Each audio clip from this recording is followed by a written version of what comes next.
Good evening in the name of Yeshua. I pray all is well and all is healthy. This is the second of three videos that I'm going to do tonight. This one is in regards to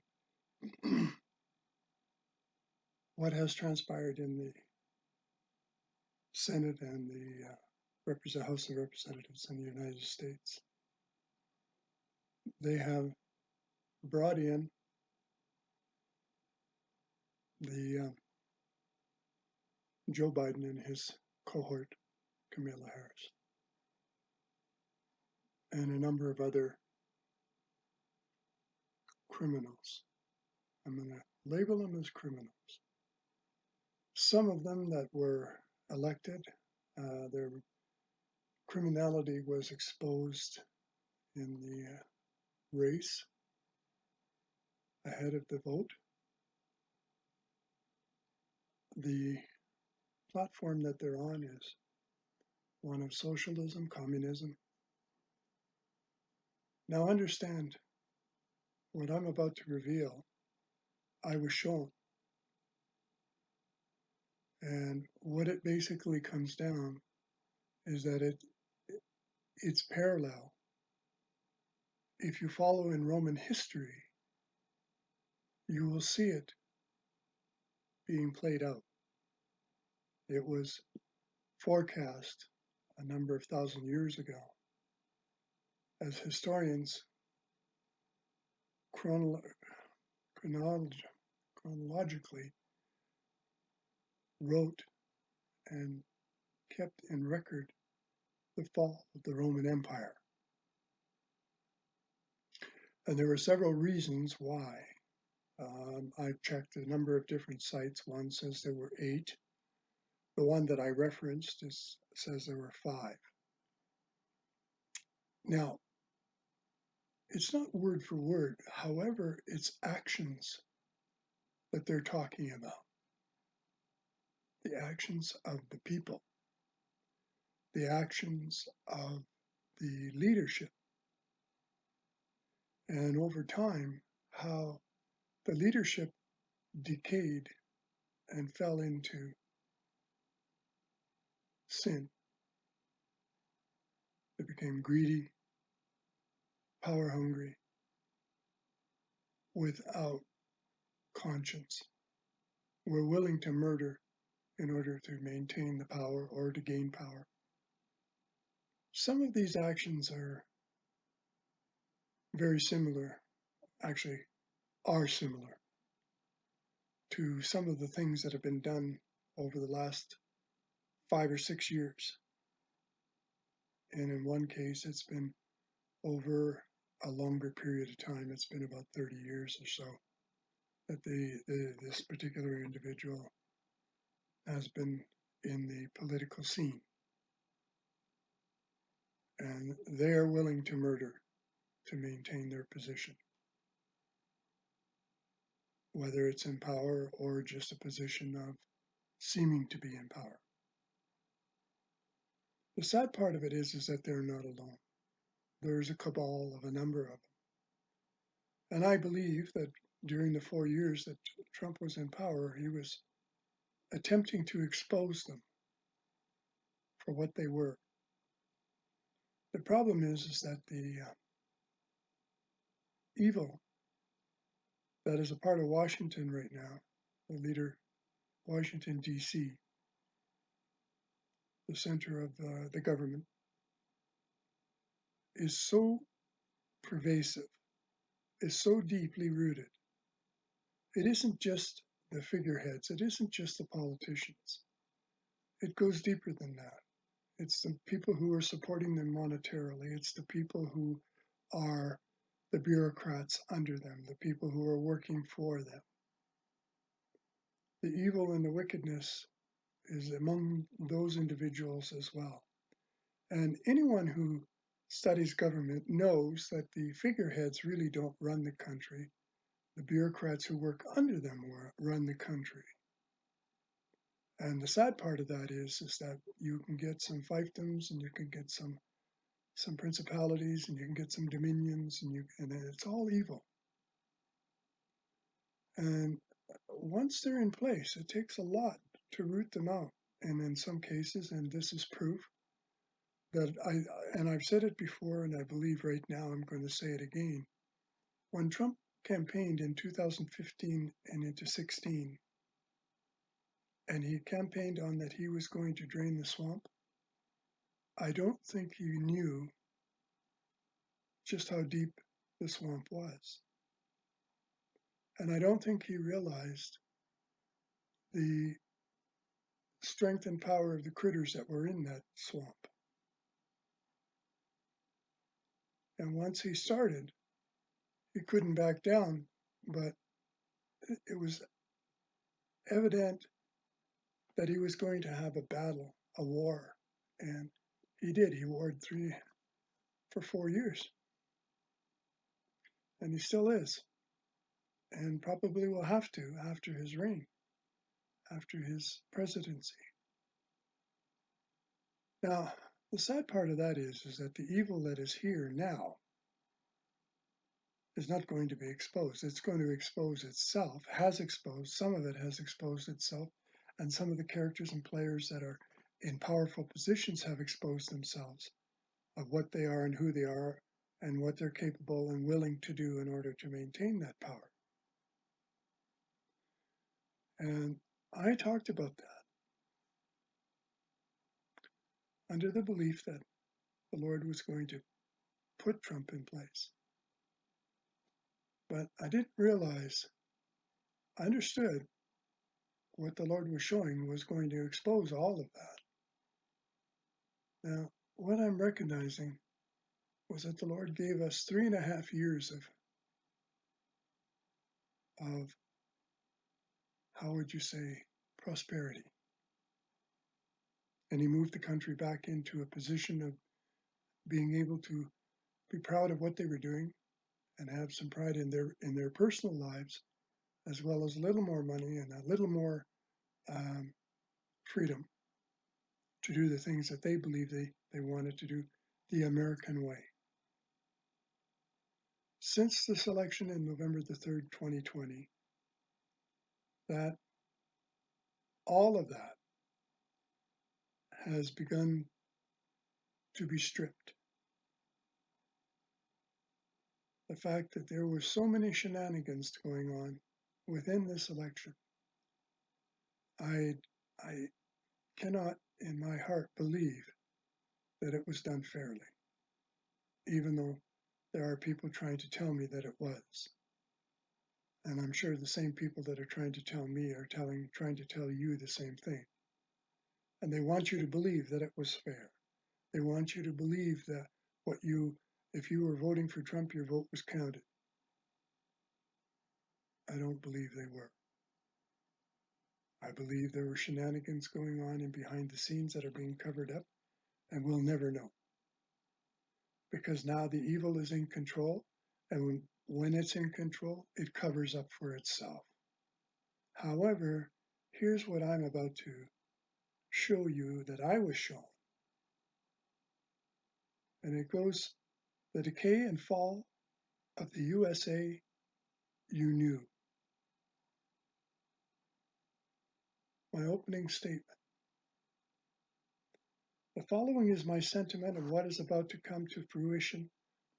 What we are witnessing in the USA today is the first signs of the dismantling of the Republic. You cannot build a strong union of a nation based on lies and deceptive political ploys to obtain power. You will continue to see the rot of the nation from within the leadership. And I emphasize that word, rot. I cut into an apple here the other day, a number of months ago. I cut into an apple, and it was rotten in the core, and you could see the rottenness vein itself into the meat of the apple, going out to the skin. The outside appearance was beautiful, shiny, and appeared to be crisp, and it felt solid and crisp. But when I cut into it, from the core of the apple, it started to rot. The example that I'm bringing here is the United States of America that you knew is that apple. And the Lord's knife has cut through, and the exposure is the rottenness that's in leadership now.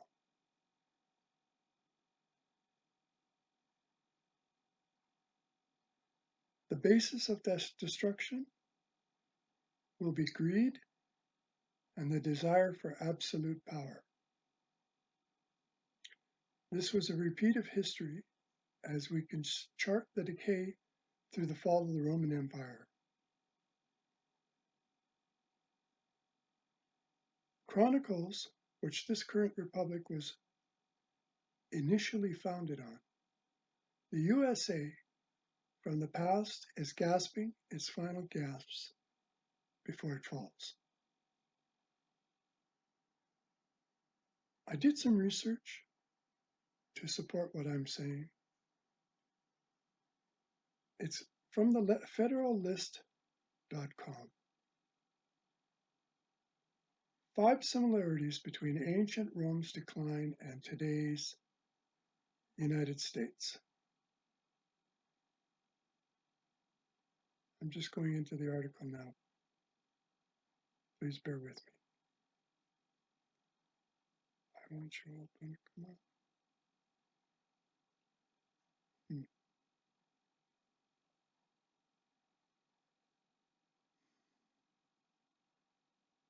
I'm sorry, folks. It seems the link that I have here doesn't want to open up. Let me go back.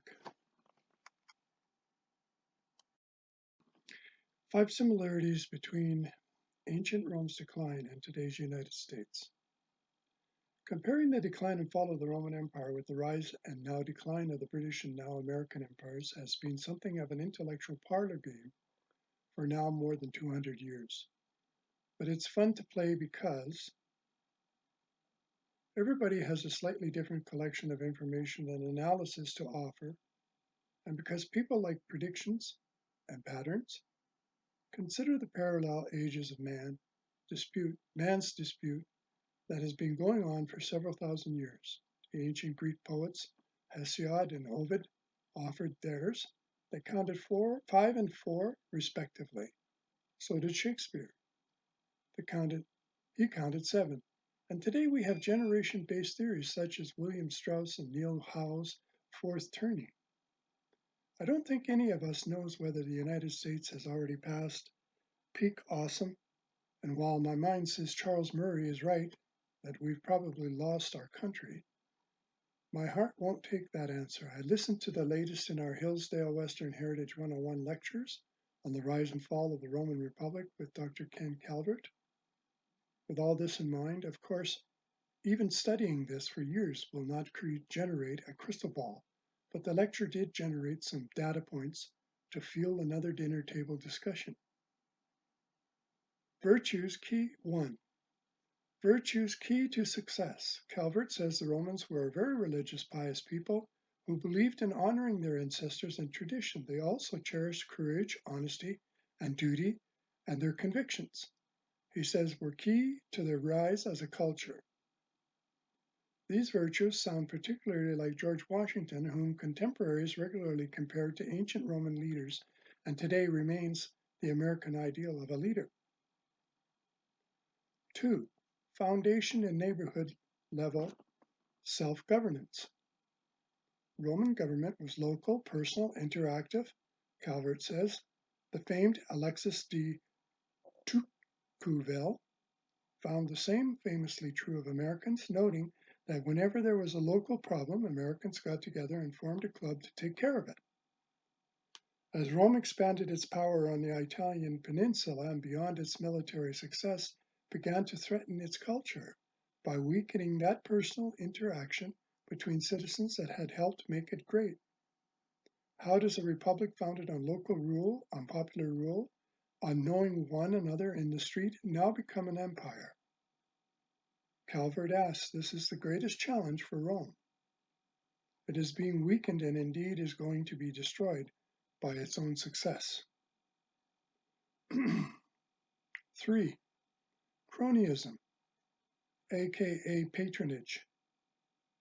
Intrinsic to Roman society were client-patron relationships in which a wealthy and powerful man did favors to less wealthy and powerful men in exchange for their loyalty votes and service. You can think of it as somewhat like the Italian mafia or like the US Congress. We call that bribes and corruption, but among Romans this was the way business was done. Calvert says not just among the Romans, friend, and I hear a suggestion there. 4. A volunteer army. Initially, Romans fought not because they were mercenaries, but to defend home and hearth. Calvert says they gradually changed as the Roman Empire grew and needed increasing numbers of soldiers to maintain control. This eventually led to the military becoming a political player through a constituency that demanded more favors and began throwing support behind their generals as political leaders. You see some similarity here? Trouble from warfare between elites and commoners. 5, the 5th one, and I think this is one of the more important ones that reflects today. Initially, the Roman people overthrew kings to establish Senate, replacing hereditary tyrannical rule with rule of limited terms under law. The patricians, aristocracy, and plebeians, common people, balanced power in ways that generally satisfied both, as they gained wealth through trade. However, plebeians demanded more political power. The rich fought back by taking public land for their own use and using their wealth and influence for themselves, more broadly rather than accepting checks on their behavior for the common good. This displaced soldiers who were required to own land to fight and vote, but couldn't afford to maintain that land. Disputes over related matters led to a series of rebellions and then consolidated political power. Roman politicians' refusal to handle such political problems ultimately turned power over to military, which then used its power to undermine the political operations by turning generals into politicians, while the United States is not as close to becoming a military dictatorship. The trend of our politicians refusing to do their jobs by resolving questions such as government debt, runaway entitlements, immigration, and more similarly, abdicates their responsibility, this time instead to an unelected bureaucracy. Remember I said, the people who are in power are really the bureaucrats. The entire bureaucracy operates this way, but the closest contemporary analog is revelation of our intelligence agencies. Willingness to use police state power lawlessly. It's a faint but eerie echo of Rome's military and civilian government power struggles. Now, the person that wrote this was Joy Pullman. He's an executive editor of The Federalist, a happy wife, and the mother, and she's the happy wife and mother of 6 children. Her newest ebook is the Family Read Aloud Advent Calendar, and her best-selling ebook is Classic Books for Young Children. A Hillsdale College honors graduate, Joy Pullman is also the author of The Education Invasion: How Common Core Fights Parents for Control of American Kids, from Encounter Books. So folks, you have a person here who has actually pretty good insight into what's happening in the United States. And when I sat down and I read that, I could see a lot of parallel things happening within the government and within the population. The one that I was reading that had 8, the 6th and 7th were the ones that I found to be the most interesting. The 6th one was that one of the emperors, towards the end, divided the nation half and half. One was the west and the other one was the east. And it became easy for them to rule that way because he then had 2 other emissaries governing over top of these 2 entities. However, The one became rich, the other one became mired in debt, became unruly, was having problems with disease, having problems with home, like people who slaves that had no place. There were a number of economic things that were occurring in the East, and in it became the problem and the actual beginning of the decay and downfall of that nation, of that part of the nation, where the other one ruled for another 200 to 300 years, but not as an empire, but as a country. They were successful, and they followed their initial roots. And when I parallel that to what's happening in the United States today, I look at the Democratic states who are in debt and in poor condition and have riots and are defunding their police and their murder rate and all the rest of it, chaos is happening, to compared to the Republican states who are prospering and you have peace and you have a lot of people going back to work and you have them open and they are fighting the COVID disease, the pandemic, but they're doing it in a different way than what the Eastern one is, the Democrats. They're not having that heavy-handed shutdown and lack of respect for their constituents. I see that divide as being the same as what happened in the sixth part of what history was showing happened to Rome.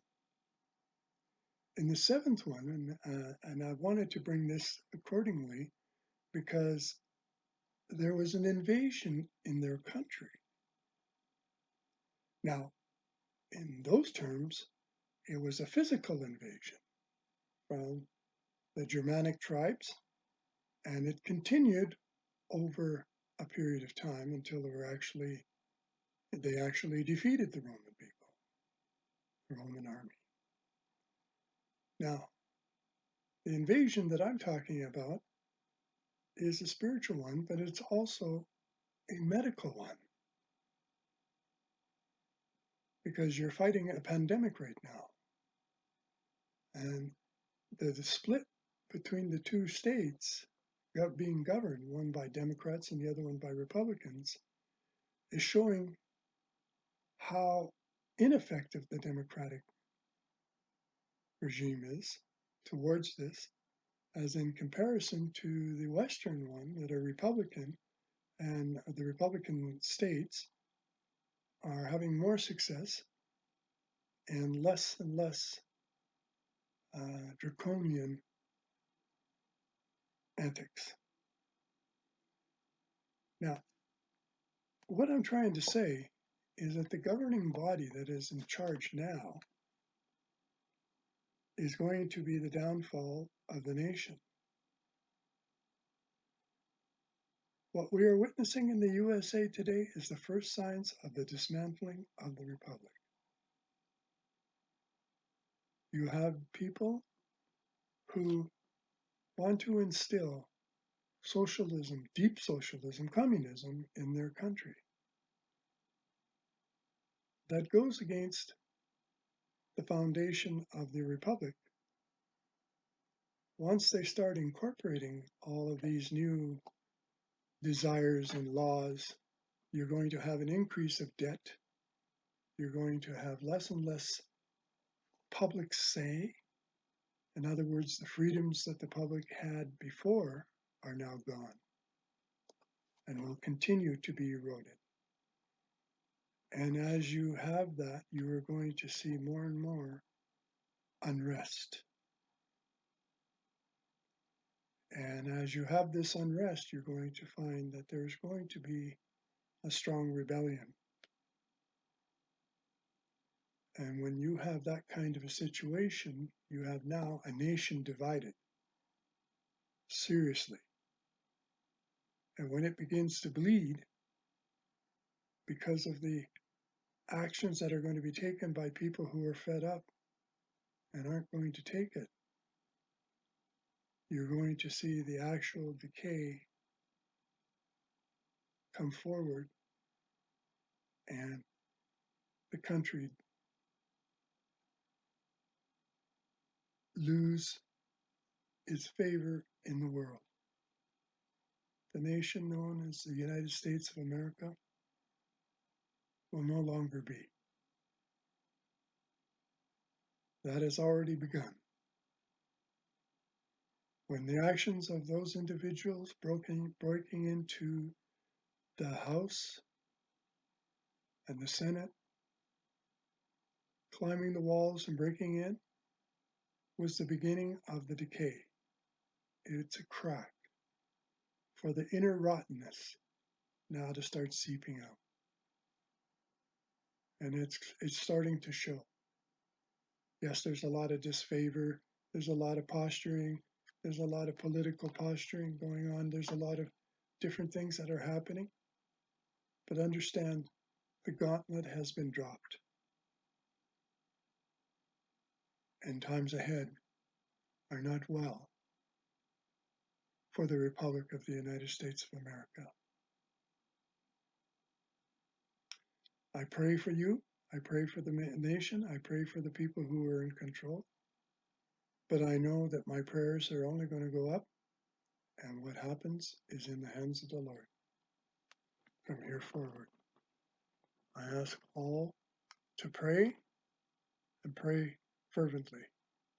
Be aware of your person in the desert and what they're willing to do to survive.